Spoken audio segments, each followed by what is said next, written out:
Welcome to Newsmakers on CHCH Podcast, where we are joined by notable residents in Hamilton, Halton, and Niagara discussing the issues and topics of the day.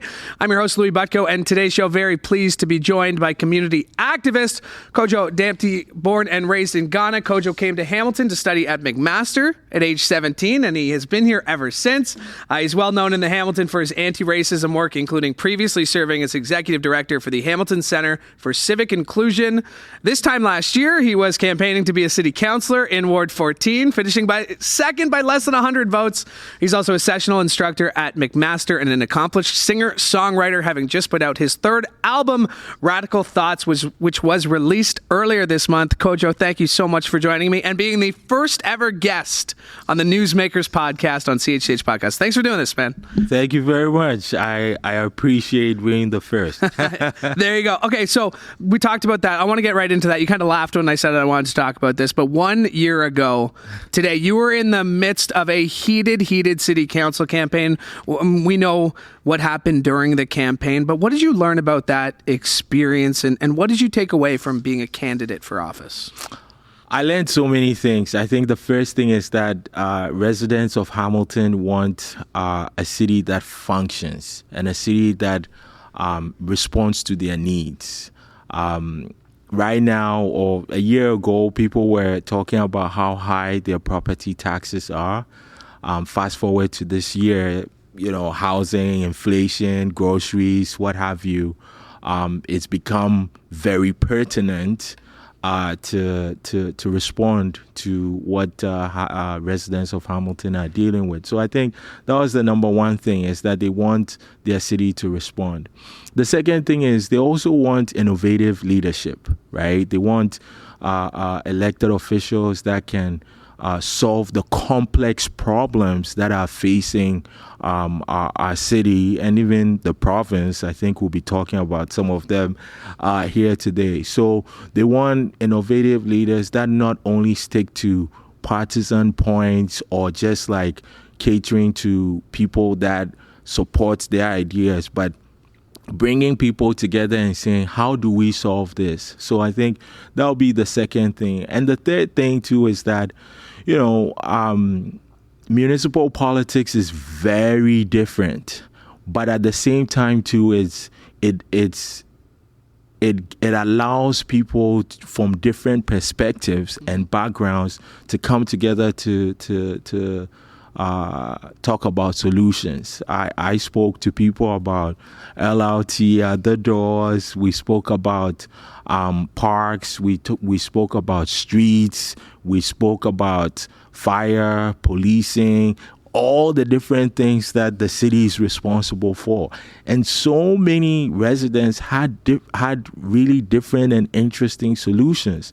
Even the idea of providing free transit for seniors. That was something that came up. And I think an idea like that is really helpful because you have seniors age, I would even say 60 and above, that they are not working as much, but they have to go to doctor's appointments. They want to go to the mall to maybe exercise at the mall, right? So it would be great to have them jump on any HSL bus to get to wherever they need to go. There's a feeling of independence too with seniors. And again, like we're talking people who don't feel like they need to rely on somebody to pick them up. And if they can't afford it, we've seen Burlington introduce free transit for seniors.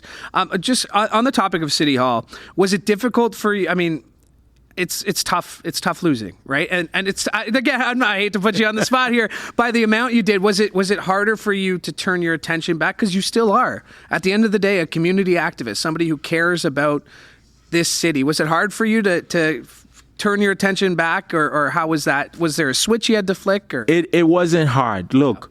I tell people this, when I made the decision to run, you have to accept the fact that you're either going to win or you're going to lose. So you have to be comfortable with whichever option happens. So the main thing was, do you put your best foot forward to tell people why they should vote for you? And I think I did that. I can say, we knocked on 90% of doors in Ward 14. So I can speak with a level of confidence to say this is exactly what people wanted. And it also showed in the results. So, and quite frankly, regardless of whether I ran or not, I've always been someone that really wants to make the city better. Yeah. We live here. If it's not better for us, we have to make it better for the young folks, for folks that are coming up, seniors, the whole gamut. So for me, my mantra is whether I'm a resident or running for office or teaching or whatever else I'm doing in Hamilton, I want to make this city better for any and everyone. So you're not taking running again for something else off the table right now?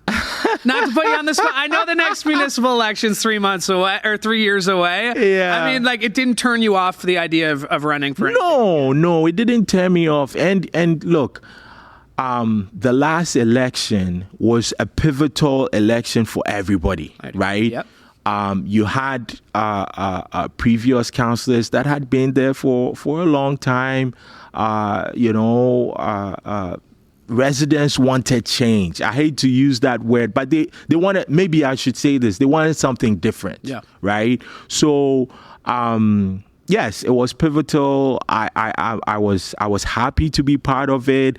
I think our campaign was one of the most monumental campaigns. People still talk about it, but look, I like to live in the present. Right now, I'm teaching. I'm doing other stuff in the community that's also important. So those are the things that I'm focused on right now. And we'll see what happens in the months and years to come. Well put, Kojo. All right, let's get into some of the news here. And this one's a few months ago, but back in April of this year, and this is from your work, the Hamilton anti-racism work that you do, Hamilton Police Services put out a report that said hate incidents and hate-related criminal offenses were up 61% year over year. That's the highest it had been since 2011. They also acknowledged that number, the true number, is likely much higher because most hate reports are not reported. Most hate incidents are not reported. When you hear these numbers, when you see Hamilton Police putting out these numbers, what's your first reaction? Well, I mean, it is the reality. When I was the executive director at the Hamilton Center for Civic Inclusion, this was something that we talked about. And actually, HCCI was born out of a hate incident here in Hamilton. So it's been the focus of HCCI from its beginning. It's not surprising to the populations that are represented there. So we're talking about the Black community, the Jewish community, the 2S LGBTQIA plus community, and other religious communities. And that has been something that has been happening for the last decade, 20 years. And, how do I say this? The people don't report because sometimes the reality is that the incident or the crime is not explicit in the criminal code. So the police cannot respond. They can only keep track, but they can't respond. So one of the things when I was at HCCI with collaboration with the Hamilton Anti-Racism Resource Center and Dr. Emil Joseph, we created a website, WeSupportHamilton.ca, that anybody can post anything there, and then HARC and HCCI can then meet with individuals if they choose to. Then they can talk about what do they need, what's the support that they need, are there any other avenues they can pursue? Is it the Human Rights Tribunal? Is it the Ontario Human Rights Commission? Is it hiring a lawyer? Is it, therapy, counseling, whatever it might be? So those are the things that we were hoping to accomplish, because the reality is that unless it's a crime that is under the criminal code, the Hamilton police cannot do anything about it. Yeah. The one thing I've learned when talking about this subject is how important it is when you're a bystander to something, to say something, to do something, to be there for the person. What's your advice to bystanders who may see or witness these incidents out in public? You mentioned the website. That's a great way to report it. But what other advice do you have for people who may be hesitant to say something when they are witness to anti-hate, an anti-gay attack? They should speak up. I think it was in the news. I think it was in Waterloo. There was an incident with a Muslim woman, and people spoke up. You have to speak up. You have to document it, because that's the other thing that the We Support Hamilton.ca tries to promote, is that they can upload a video, they can upload a picture. So document it when it happens, because the other thing too is, sometimes when hate incidents happen, if I use a racial slur, or if I use a homophobic slur, and it's not caught on camera, then now, where's the evidence, right? So I think the key thing is, yes, speak up, be vocal, but also make sure that you're either taking a picture, or you're also taking a video, or you're recording, so that when it has to go to some level of legal or criminal discussions, the evidence is right there, as opposed to, they said X, and the person says, no, I didn't say X, but everybody in the room heard them say one thing. So I think that would be the crucial advice. Okay, let's dive into some topics that are making headlines these days in the city, and I want to start with encampments. I've seen you out at Acorn rallies, you just covering, just as, but the encampments, this has made, obviously a big topic right now. In Hamilton, back in August, they made the decision to put 25 tiny homes along Strawn Street East. Now, obviously, this isn't the solution to homelessness, but is this a start? So, when you have a leak in your house, and you have a leak in the house, you have a couple of options.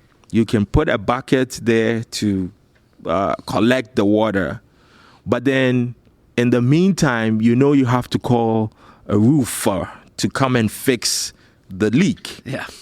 So my response is, are we calling roofers to come and fix the leak?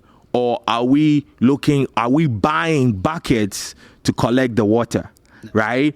Now, if you take option one, we're going to buy buckets to collect the water, then you are literally wasting money by buying buckets. And every time you have to replace the bucket. Yeah. Whereas if you just call the roofer and they come in and fix the hole or the space in the roof, no more leaks. So if we apply that same analogy to encampments, right, the solution is provide housing. There are empty units right now in city housing that haven't been renovated. That could be a starting point. There are city-owned properties that are not being used. That could be a starting point. And I think what some members of council are doing is, instead of looking for the roofer, they are buying buckets and trying to capture the water. So some will say, they are encampment supporters. Nobody, no one. Nobody wants encampments at any public space. However, if people can't go anywhere, and it's the responsibility of a municipality based on our court system, who have said you cannot push someone somewhere when you haven't provided them housing, then it's your responsibility to provide the housing. Now, the response is, is the provinces downloading, the federal government downloading? And this goes back to the question you asked me at the top when we started talking about what do Hamilton residents want to see? They want to see innovative leaders that come up with the solutions, right?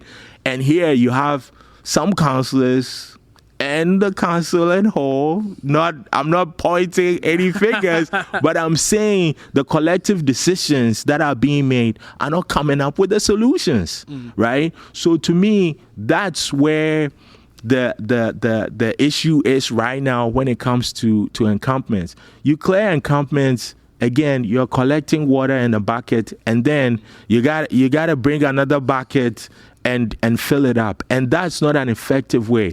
And the last thing I'll say is that's how people get angry that their municipal taxes are not being spent properly, which is why I use the example of the leak in the roof. Okay, well, I mean, it's almost like you were peeking at my sheet here. You took my next question directly, almost word for word, because municipalities have said time and time again, we need federal money, we need provincial money. Yes. Where would that money go? At best practices, where would that money go? Yeah, so there's been lots of papers and certain countries that have workshopped different ideas. Again, I talk about some current city housing units that haven't been renovated. So that there is one option. I talk about city-owned property that is not currently being used. There's another option. There's transitional housing models that have been tried and proved that also could be established. There are community organizations, there are churches that could also support, right? So to me, again, when I talk about solutions, imagine any counselor saying, look, let's invite churches, MPPs, MPs, residents, community organizations. Let's all sit in a group and let's talk about or brainstorm what some of the solutions we can come up with. Instead, we get thousands of angry folks in one room and we ask, is housing a human right? Duh. You know what I mean? Yeah. So that is more of what we need to be doing, because I also get it. You can't expect solutions from an elected official all the time, but an elected official can create the environment for people to feel comfortable to come up with solutions. You mentioned, passionate people filling rooms. Well, that happened just last week when hundreds attended an information session at the Ancaster Fairgrounds to protest to discuss the provincial government's plan for the Greenbelt, which in Hamilton, it would be to remove 795 hectares of protected land in Hamilton. People aren't happy about that. The city listened, it seems, and they might not work with the facilitator. Why do you think, if there's one thing it's that Hamiltonians are passionate people. Why do you think this issue, it's housing, it's out in Mount Hope, it's in Stony Creek, it's maybe housing that doesn't affect them areas. Why do you think this gets people so riled up? Because there are so many issues that connect back to the Green Belt. You can talk about Indigenous land, right? We have to be stewards of Indigenous land. This is part of reconciliation. We are in September. At the end of the month, we'll be talking about truth and reconciliation. Absolutely. So there's that. There's also the fact that even the province's own task force and the two other reports that have come out have said there is enough land for housing to be built.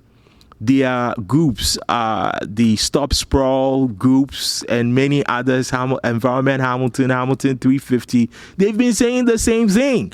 So that is why people are riled up, or that is why they are concerned about this issue, is because there is land available to be built, but no, instead, a process that we had, I think the word is preferential treatment for some people. Like, that's what's making people upset and also not trusting what the provincial government is saying, because they said, hey, we need to build 1.5 million homes.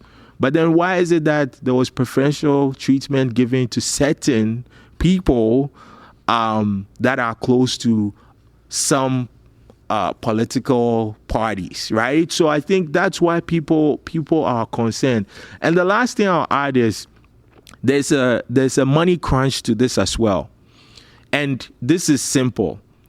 If current residents can't pay their current property taxes, when you start building outside of the urban boundary, that means more property taxes, right? That means more transit, more fire, more police, more garbage, more water, everything. You're expanding the amount of services that are provided. So it doesn't even make sense financially. Yeah. Well, I mean, that's what they're saying. Like the provincial government, they're putting commercials on saying, well, 500,000 people moved here. We need homes. It's like, okay, well, your plans for these homes, the land needs to be serviced. That's what we've heard from the city. Like out in Mount Hope, there's no water treatment. There's no roads. There's no sidewalks.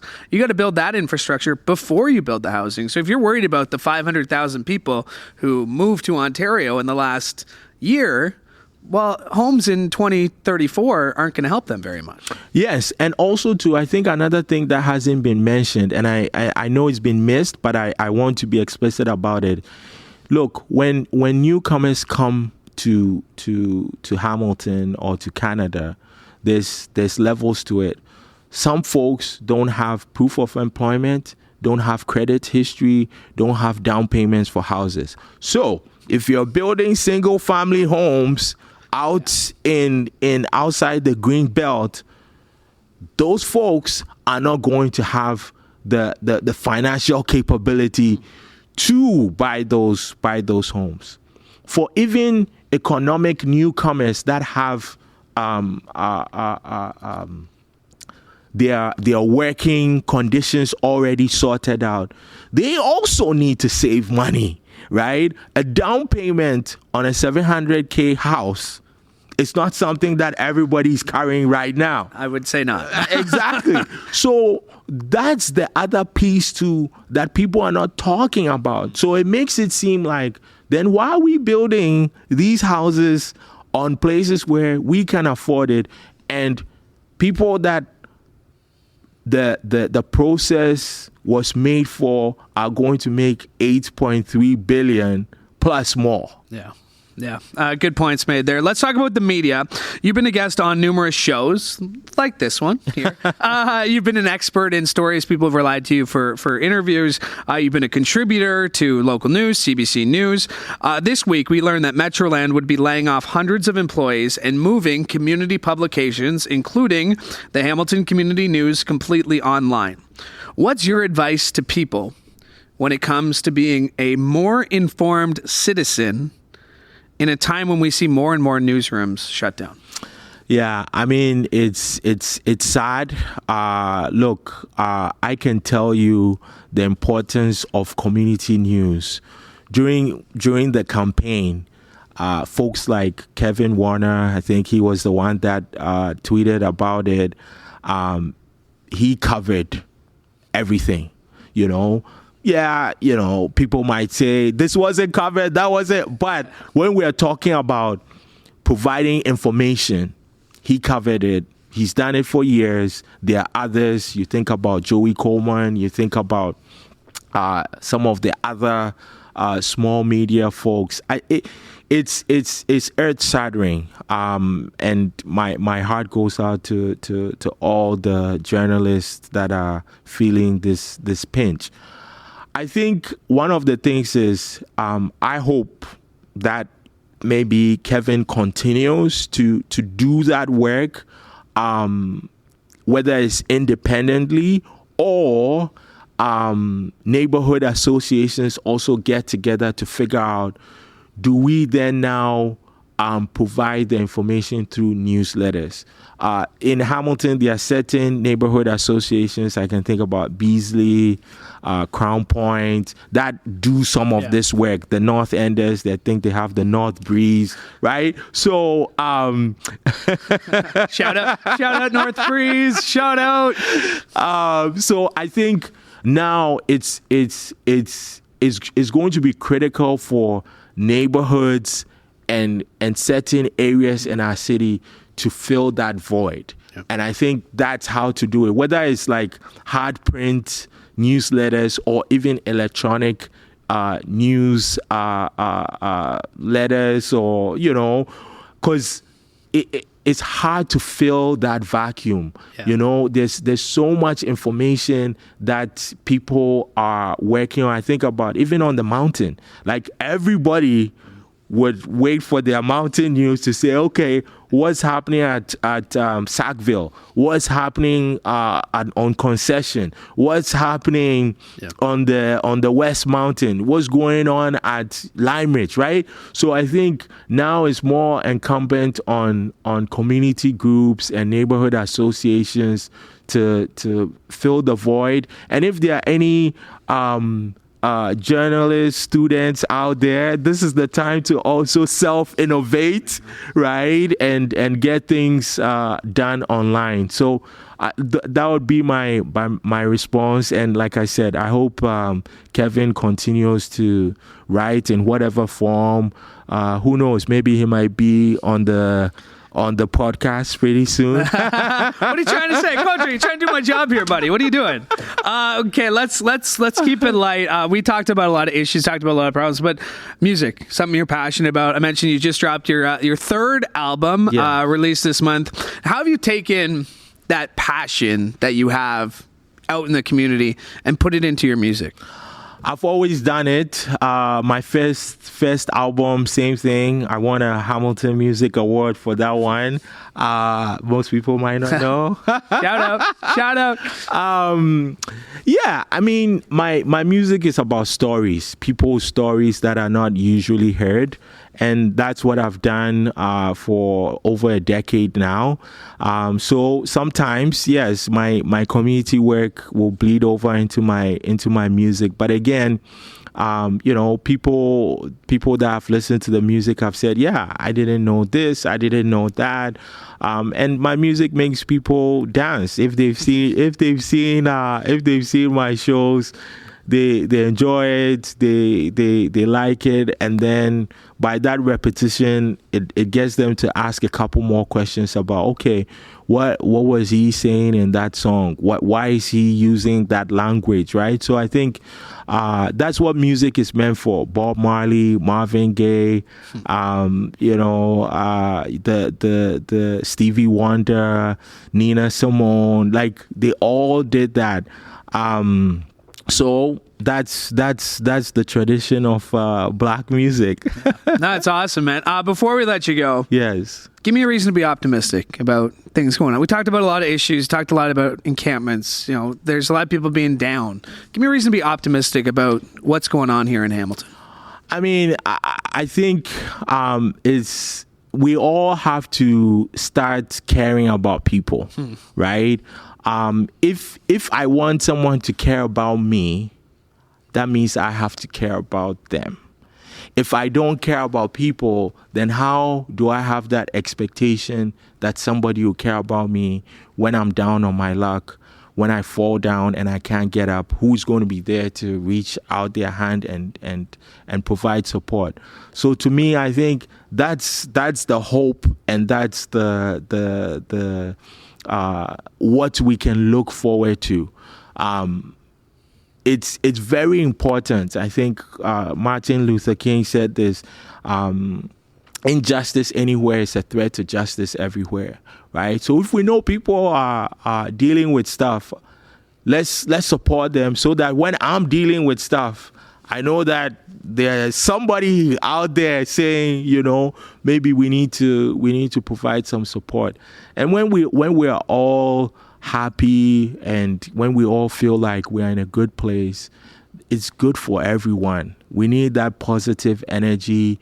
We need that exuberance to know that everybody is in a great place. Because if I know someone is not in a great place, how does that make me feel? And I think we need to do more of that. I know people don't want to hear about COVID, but everyone will remember, we all made sacrifices. We were all pulling together for each other. And if we remember that kind of collective urgency to make sure that people are doing well, then we'll get to a good place. And that's the hope.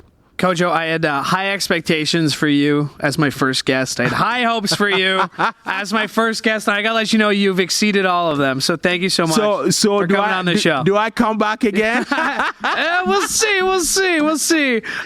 Kojo, thank you so much for doing this. No problem. Thank you. My thanks to Kojo for joining me today, and my thanks to you as well. Make sure to like and subscribe to CHCH Podcast wherever you get your favorite podcasts, or easier, just go to chch.com/podcast. From all of us here at CHCH, thank you to everybody behind the scenes who helped put this together and help get it out. I'm Louis Butko. Have a great day.